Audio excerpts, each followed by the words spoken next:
Yeah, so let's take a look at this. Uh, my personal take on this: don't care much for GG or anti-GG nonsense. Nobody cares if there's a trans character, which isn't the only issue.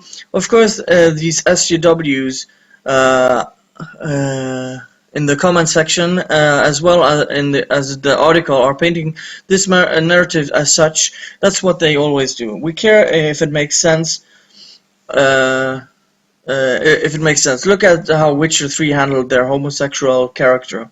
He felt real, nobody complained, they even had a cross-dresser in their game. Why is it the trans character in this game makes a big deal out of it and tells people play or seemingly at random? What logic does that make? What purpose does it serve? And how does it enhance the character? To answer my questions, the answer is zero. It's poor writing in my personal opinion. This type of shoddy and forced writing hilariously resembles the famous Jim Carrey skit to a T. And this is also an RPG game. Why couldn't the player respond unfavorably to this new realization that the character was a transgender? You see, that's what the gamers have issues with. This transgendered character served no purpose other than to further some narrative and agenda. That's the problem. Here's a recent thread made from transgender himself that highlights this politically loaded nonsense perfectly, which we read earlier. It's just tactless. Throw in the needless comments about GG and you're literally asking for this backlash. There's no way around this. This is Baldur's Gate. A primarily niche CRPG whose primary demographic was the same one that most SJWs apparently hate. Middle-aged white men. Attacking your primary demographic and forcing your politics down their throat is asking for this backlash. Throw in the fact that the writer who wanted this literally admitted to wanting diversity for the sake of it, and being part of a politically fueled group.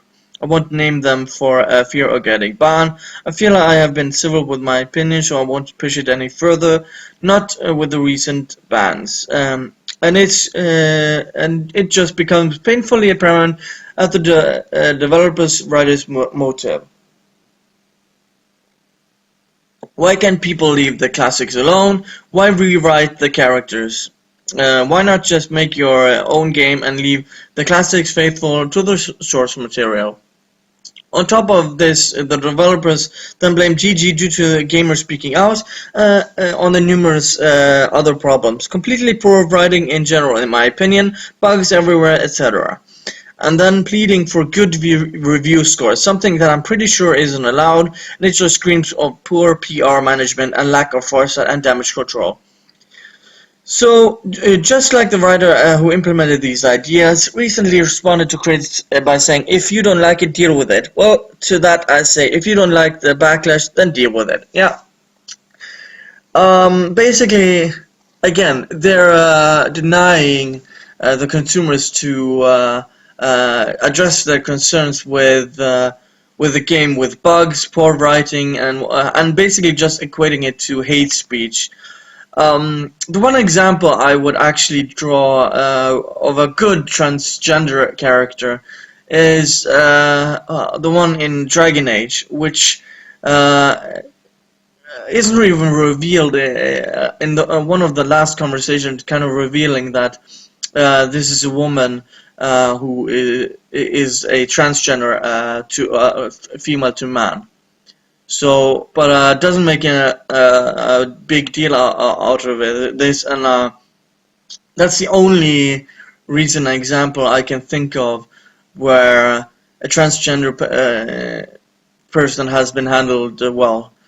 If you take a look at Dragon Age 2, where Anders constantly was thrown in your face, you could have a gay relationship. That's not how to do that as well.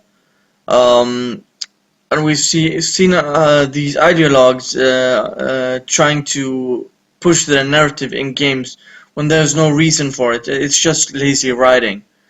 And we can see this by consumers, from transgender to just regular consumers right here, that people don't want bad writing.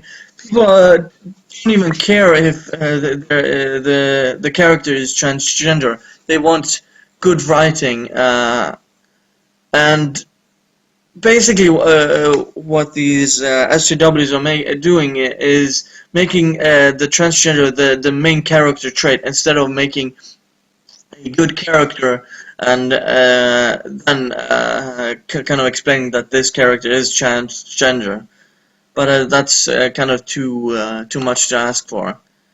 So let's take a look at this. Somebody wrote here. It's not even the trans character cheesy as it is. It's the backstory, dialogue itself. NPC. I was raised a boy, but now I'm a woman. PC. Oh, interesting. Thank you for sharing. Such phoned in, amateurish dialogue. It's just plain RPG writing. It doesn't matter to me the sexuality of the character. The writing itself is just insultingly terrible. They're expecting us to pay for fan fiction. And here we go. Exactly. When I was playing Mass Effect 3, I know James Vega was gay at the start. When you find out, you know what my response was? Nothing. I didn't care. If anything, it was cool because it was fleshed out, his backstory a bit. It was amazing writing. If Amanda Scott wrote his character the first meeting, James Vega would be, I must tell you that I'm gay. And if you don't like it, you're a homophobe and you should feel bad about yourself. Oh, and I was raised by a single mother because my father was abusive, just like all men are. Thanks, but no thanks. I was over the top excited when I saw this expansion. Then I started looking into fan reviews. I don't care if there's 1,000 transgender characters in it. I just don't want to be punched in the face with some hack writer's personal opinion on her epic quest to make herself feel important. Baldur's Gate is about great storytelling. By anything I've read, this is some middle school grade fan fiction garbage from a writer on a personal crusade. Yeah, Vega again, another character. Doesn't really tell you that he's gay until you've had a lot of conversations with the guy in the game. Again, another two people who are consumers that are fed up with this. Oh, sorry, I used the same. And here, this is the last one. Calling your potential customers names is not a good way to get them to buy your game. In fact, it's a good way to push them away. Before now, I've always kind of stayed out of the Gamergate nonsense. I figured I'll vote with my wallet since they already seem to be doing a pretty good job curtailing this crap. But no, instead of admitting their mistakes and making a better game industry, these people have doubled down on making gamers out to be scum. And when they don't do that,